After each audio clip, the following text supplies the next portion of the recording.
Well, the Astros are getting healed up and ready for spring training. Justin Verlander might be returning, and who we think will be on the 2026 Hall of Fame ceremony, not on the ballot, but who will make it to the Hall this year. Let's start right now.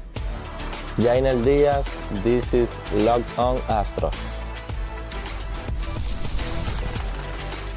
Hello and welcome to Locked On Astros, your daily Astros podcast. Here are your hosts, Eric the Man Huysman and Brett H-Town Wheelhouse Chancey. We are Locked On Houston Astros, and we hope that you join us for a daily Locked On Astros podcast. My name is Eric Huysman. He is Brett Chancey. We are the Locked On Astros podcast. We are part of the #1 podcast network out there. So thank you for everybody that has become everydayers that have listened to us for 6 to 7 years now.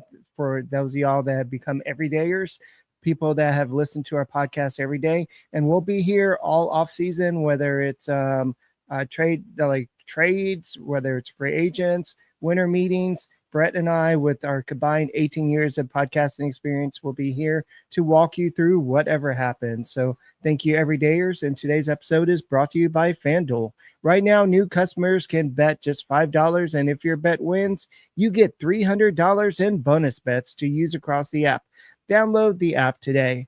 And I know that this has been a topic that we've discussed many times, but I think Justin Verlander is going to be a big topic until he signs somewhere, either with the Houston Astros or somewhere else. But Bob Nightengale on Friday, he kind of alluded that he's likely coming to Houston. We'll go ahead and talk about what that means, what type of salary he's likely going to command, because a lot of people say, well, we can't afford him if you're going to pay him what he got paid last year.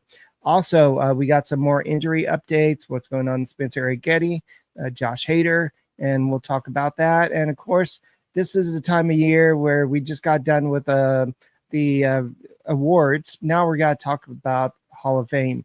I know the Astros don't have any big names outside of Carlos Beltrán for the Hall of Fame to kind of look at. But what newcomers are coming to the ballot this year, and which guys got pretty close to 75% last year could possibly get in. So first, Brett, let's go and talk about Justin Verlander. I don't know if you saw it up on Bob Nightengale's article over the weekend, but he basically said that he sees Verlander coming back home to Houston. I say home, but it feels like home because basically of where the Astros play are pretty close to his home in Florida. Also, he's pretty comfortable playing with the Houston Astros. What are your thoughts?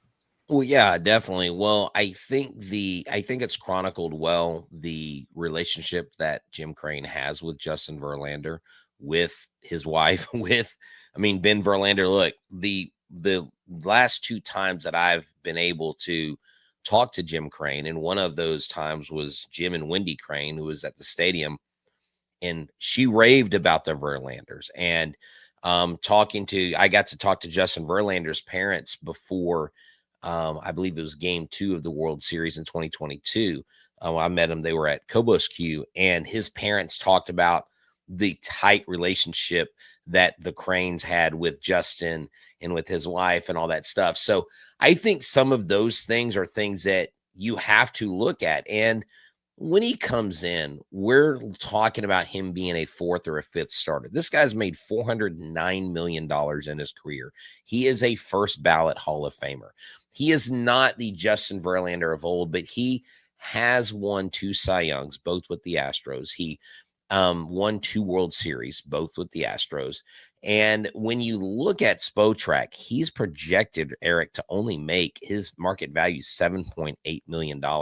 You can get him on a 1-year deal at 43, and you can get him as a part of a 6-man rotation. I think this makes sense. Now, I don't think it's the only move that they're going to make. And of course, everybody says with the caveat, well, if they get someone else, then yes, I'm on with Verlander. I think Justin Verlander, as a player, as a part of this team, as a veteran, is someone, I don't see how you go wrong. Number one, you're not spending a ton of money. Number two, he doesn't have to be your ace or your 1, 2, or 3 guy. And number three, you are going to have to fill. I mean, it's inevitable. You're going to have to fill the spot of Framber Valdez being gone, Eric. There is no doubt about that. And later on, we'll talk about Spencer Arrighetti in his injury situation. But I think it makes sense. I know people seem from time to time to really come at me and go, oh, why do you want Justin Verlander? He's horrible. He's old. The second half of last season, he did really good. He logged 157 innings, Eric, and that's something I think we need to pay attention to. Oh, you're on mute, Eric. He got off to such a bad start last year, so that was, people were like, "Oh, he's washed up." We already talked about this. He's 0-7 in the first half of the season, 4.70 ERA. He had 67 strikeouts and 76 2/3 innings pitched. But in the second half, he broke out with 4-4 record, 2.99 ERA. He had 70 strikeouts and 75 1/3 innings pitched. His whip dropped all the way from 1.422 all the way down to 1.301. His strikeouts per 9 innings went up from 7.9 to 8.4. So if you're looking at what happened last year, it was a transition from a new team, a new league. This is not the first time that he's played in National League, but he's played with the Astros. He played with the Mets, but he was adjusting to a new team. And once he got comfortable there, once he got over whatever injuries he was dealing with, he became Justin Verlander that he is at this stage of his career. He's not that ace. He's not going to go out there and give you every day and go out there and give you 7 innings. But he's going to give you more than what some of these starters that are on the Astros rotation right now. Nate Peterson, or you want Justin Verlander? I would take Justin Verlander at this point because he has more of a track record versus Peterson. But I think you can have them both. I mean, I don't think I know. Well, I mean, it's not either or. I mean, Peterson's here, and you hope that he's one of these reclamation projects that the Astros are so famous in doing. I mean, you and I have chronicled this, and we've talked about this, and our loyal listeners, the everydayers that have been with us all 5, 6, 7 years here at Locked On Astros, we've seen it firsthand from Charlie Morton to Hector Neris to so many others, Eric, that this is what this team does. And I really think that having someone like a Peterson coming over, that's someone that Justin Verlander could lend some leadership to. Spencer Arrighetti is someone that Justin Verlander can lend some leadership to. And they're going to be listening to him. He commanded that clubhouse. And so at the end of the day, this makes sense because it's a low cost and it is a veteran, a first ballot Hall of Famer. You don't turn that kind of player down. Now, if he's wanting 20 or 30 million, of course you move on from him. But he's not want that. And, Justin wants to be on a good team because he wants to pad his numbers. His numbers, he started out with he lost his first 6 or 7 games in a row. But it's not like the Giants were world beaters when he was pitching in those games anyway. So even in the second half of the season, when he was pitching good, he only got 4 wins. It's not like the Giants were doing a lot for him. And it was Nate Pearson. I messed you up there. You're saying Peterson because I said Peterson, but it is Nate Pearson. Sorry, Nate. Peterson, okay, yeah. But I would think that I don't think he's going to command $10 million. At this point, it's about coming back to play with the Astros. Right. I think that him and Jim Crane can work out something. If it's not money, they'll figure out something. And it'll be something that they can maybe have a mutual option for 2027 if he reaches a certain number of innings, or if both sides decide to bring him back. But I think that there will be mutual interest in both guys. Verlander coming back is what I'm trying to say, and for another season if he's able to. But if he's not, if he's a flop, then the Astros will have some type of clause in their contract to say, you'll be done after 2026. But he will just be another piece of the puzzle, not the primary piece. like we talked about yesterday. You need to tell us about that Italian place you went to, but we'll talk about that a little bit later. But next, we'll talk about the injuries that the Astros went to. And is this something that we're going to have to look forward to again in 2026? Hopefully not, but how are they healing up? We'll talk about that next on the Locked On Astros podcast. All right, everybody, thank you for tuning in. And this is H-Town Wheelhouse for Locked On Astros. The NBA is back, and there's no better place to get in the action than FanDuel, the official sports betting partner of the NBA. Another great game. I almost said the Astros. I'm still in baseball season. The Rockets go to overtime with the Orlando Magic, who actually have been playing great ball lately, and they get a win, a big win with Alperen Sengun, with Reed Shepherd, with Kevin Durant. I mean, this team is on fire. Even if you missed the start of the game or you want to ride the hot hand, FanDuel has live bets on everything from who will score next to the fourth quarter comebacks, just like we watched ourselves. You can even combine live bets and same game parlay for a shot at a bigger payout. It keeps every game exciting, especially when your team's making that late push. So right now, FanDuel is giving new customers $300 in bonus bets when your first $5 bet wins. So head to FanDuel.com, sign up, play your game with FanDuel, the official sports betting partner of the NBA. Hey guys, thank you for making Locked On Astros podcast your first listen every day, part of the #1 podcast network out there, Locked On. Thank you, everydayers, for helping us getting there. My name is Eric Huysman. He is Brett Chancey, and we are the Locked On Astros podcast. We'll be here all offseason to kind of walk you through what's going on. And I know injuries was a big part of 2025, and all we can do is just hope that things go a little bit better towards the Astros way. And I know one of the biggest reasons why the Astros did not make the playoffs, you can look at Alvarez injury, you can look at Paredes not being 100%, but you can also look at the fact that Josh Hader got injured when he did, and this was his first big injury of his career. But Brian Abreu wasn't quite the same guy as the closer, and so it hurt not having Josh Hader. But he is throwing, he is making some progress, and he is expected to be ready by opening day. Maybe a little bit delayed, but not. He'll be ready by opening day. Yeah, no, and that's good. You love to hear that. He says hopefully we'll get him ramped up sometime early to mid February. He's on course to come back and be there for opening day. Those were his exact words. I mean, Josh Hader, before he went down, Eric, was absolutely the most dominant closer in all of baseball. But it wasn't just him. It was Paredes. It was Alvarez. It was Eric Getty. And, hey, I just saw this pop up. If you don't mind coming in, Altuve actually underwent a procedure to relieve his right foot discomfort, according to Brian McTaggart. So, remember, he was dealing with that foot issue the last part of the season. So, he went through a procedure. Whoa. Yeah.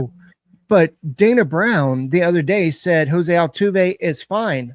What the heck, Dana Brown? You just lied to us. Yep. Well, I'm just telling you, Brian McTaggart. We're not going to stand for this. You can't keep on telling us. Hold on. White, bold-faced lies. Well, Altuve was fine.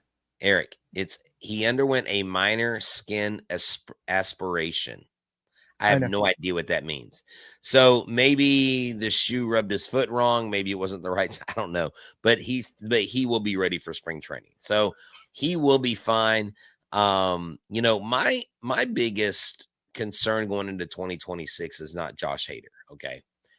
It is, in fact, Spencer Arrighetti. It is, in fact, Yordan Alvarez, these two guys, because I think Josh Hader's going to be there. And Yordan, of all the injured players, is the one that I think absolutely has to have a healthy season, a full season of being out there on the field, 140 plus games. If he's out there 140 plus games and he is able to swing the bat the way we know he can, this guy can top 50 home runs very easily. I would love to see him chase 60. I don't know if that's too high of a ceiling for him because he hasn't gotten anywhere close to that. But if he's going all in and everybody in the lineup is healthy, this might be the year that he really challenges a mark like that, Eric, and that would be phenomenal. Yeah, you might have said this, but to kind of go a little bit deeper into it, they had a procedure to remove fluid from the wound between his fourth and fifth toes on his right foot, the source said. I So didn't this is say that something. much. So this is a going back to that game. So this is the pain that he was dealing with at the end of the season. So this is something that he has been trying to work on, but apparently it was something that they felt that he needed to do. So maybe this will help give him some more pep in his step next year and help him get to be back to Jose Altuve. Because I know in the comments earlier we said somebody that says I feel more about Jose Altuve getting older. I worry more about him getting older versus Justin Verlander because he seems to be aging a little bit faster. But who knows that injury? I mean, if you don't feel comfortable really on the balls of your feet, then you're not going to feel comfortable hitting. You're not going to feel comfortable running or even playing your position. So that could have affected him towards the end. Right. And we know Jose Altuve is the ultimate gamer. He is the guy that's never been accused of being soft. I know people want to say, well, Yordan Alvarez is made of glass. People question his age. I mean, whatever. At the end of the day, we have had some of the most odd issues with accidents, but the problem has not been the accidents or the injuries. And it was noted a couple years ago when James Click was here. It was the return to play protocol, which seems like they never really have addressed. So I'm anxious to know that if they, with the new medical staff coming in or a head athletic trainer, surely they're going to revamp that, Eric, because you and I have seen that from all the way back to 21 when you had Bregman with the soft tissue injuries. Then you've had just a slew of players come back. Jake Myers, so many others, Paredes, and guys that had no business being on the field when they came back. So I think if that gets fixed, then you start curing what I think is a systemic problem in the Astros clubhouse. Well, even going back to last year, I know the Astros were trying to get into the playoffs, and Isaac Paredes came back. It was very noble of him to do that. But at the same time, Dana Brown the other day said that he's at 65% with his hamstring. So did he do any damage coming back early? And so did they rush him back? He didn't look like he was 100%. He played as much as he could. He gave it his all. But is that going to hinder him going into the season? Is that any reason why the Astros are possibly trying to hold on to Christian Walker and some of these other guys to maybe serve as a bumper until Isaac Paredes is ready? By that time, you have the trade deadline. You can move either Christian Walker or Paredes. You can kind of rotate playing time. Who knows what's going to happen with Jose Altuve, because we all literally love Jose Altuve, but we don't know what type of player he is going to be at this point in his career. We're rooting for him, but we saw a different guy this past year, and at times he was the same Jose Altuve, but other times he just looked like a different guy, somebody that's just won a lot and just didn't make the same contact. And so hopefully maybe this relieving some of this pain will help, and maybe a change of philosophy with the hitting coaches will help Jose Altuve. But it wasn't all on Jose Altuve. It wasn't all on just on one player. That's the problem with the 2025 season, Brett. It was just a mixture of everybody got injured, and then other people got injured, then more people got injured. It was just parade of players that got injured. And it got to the point where they were just playing with whoever was healthy enough to play. Yeah.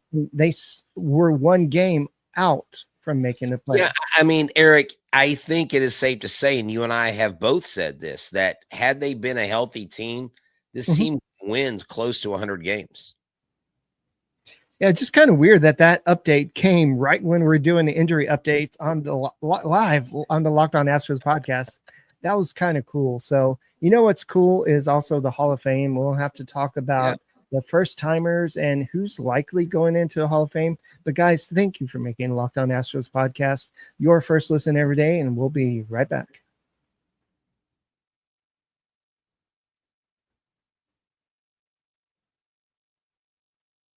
Hey, you everydayers. Thank you for making the Locked On Astros podcast your first listen, part of the #1 podcast network out there, the Locked On Podcast Network. Thank you for helping us get there.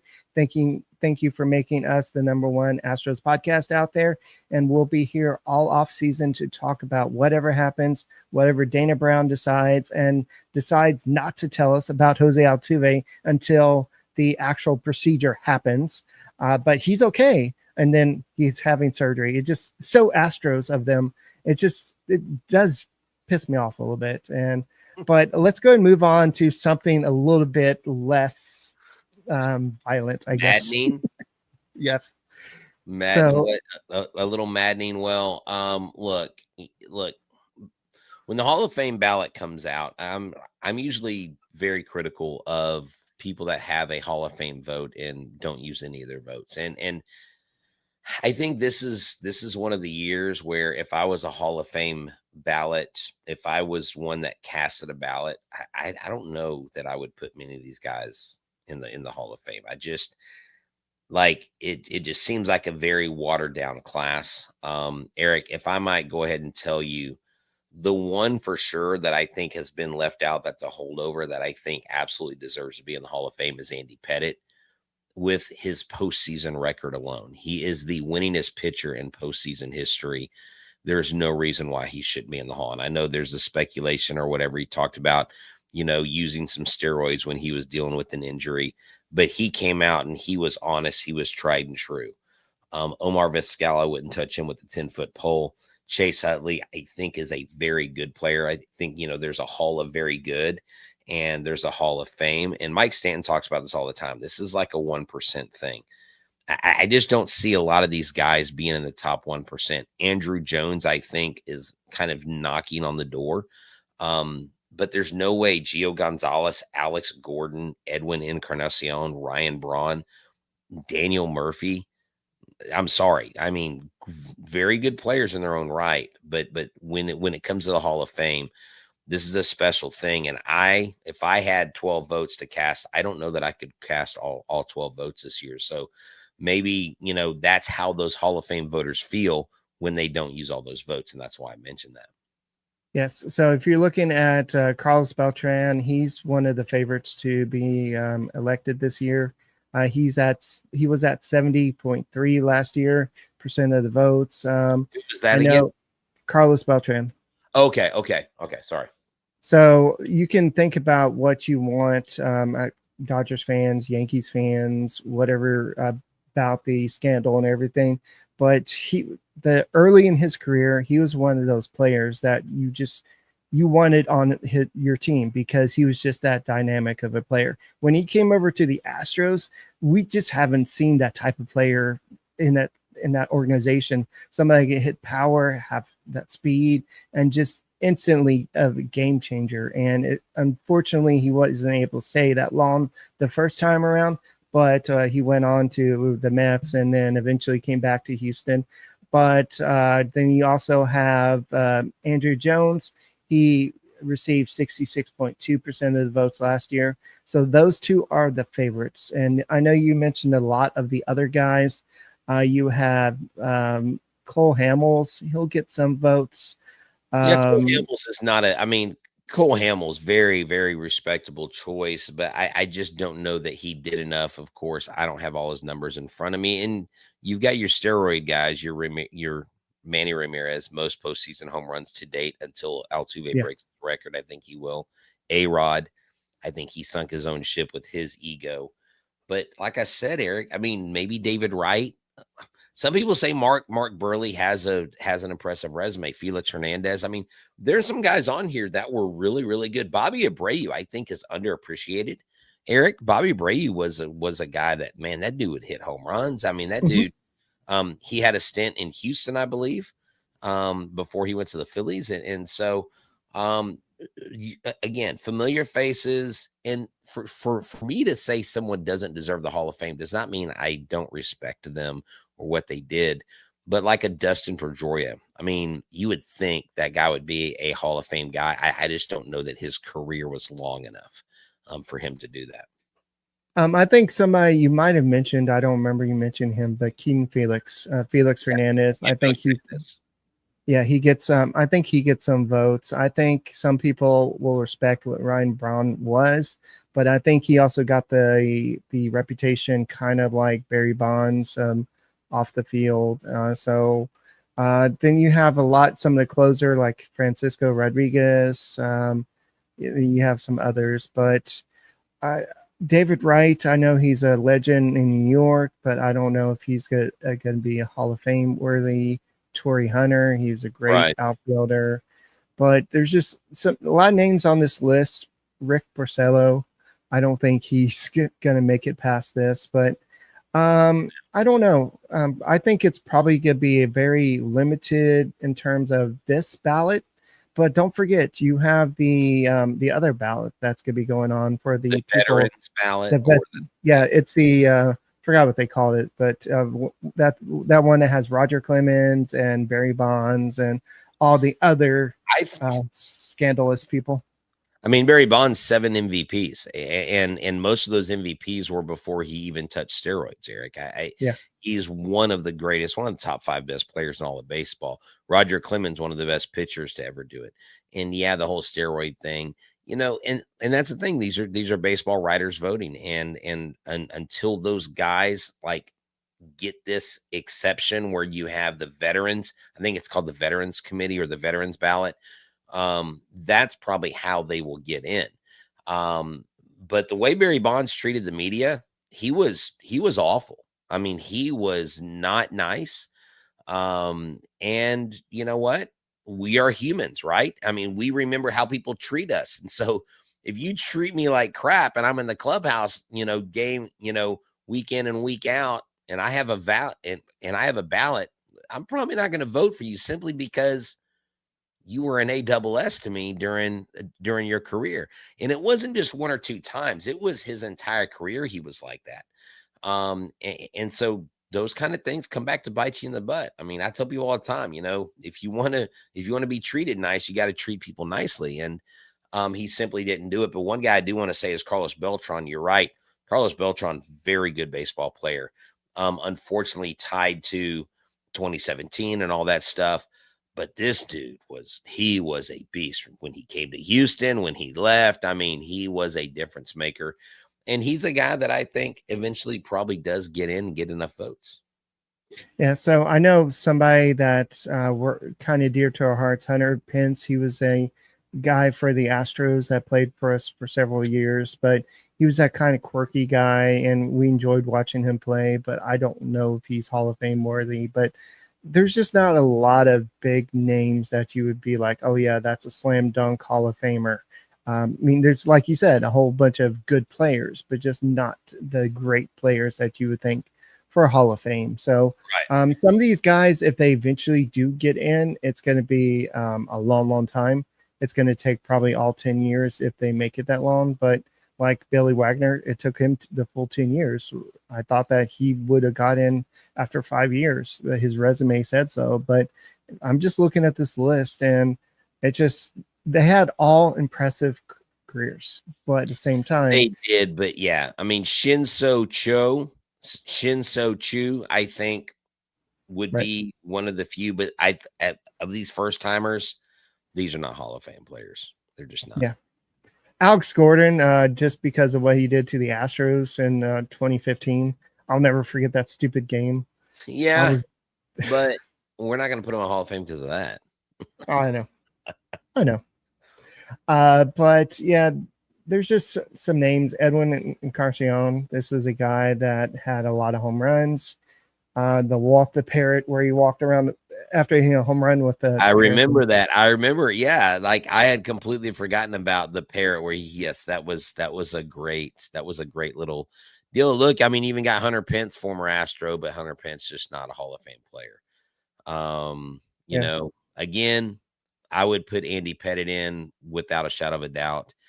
These other guys, I just don't know. Maybe Carlos Beltrán, not even Mark Burley. Felix Hernandez, like you said, deserves some consideration, but I don't know, man.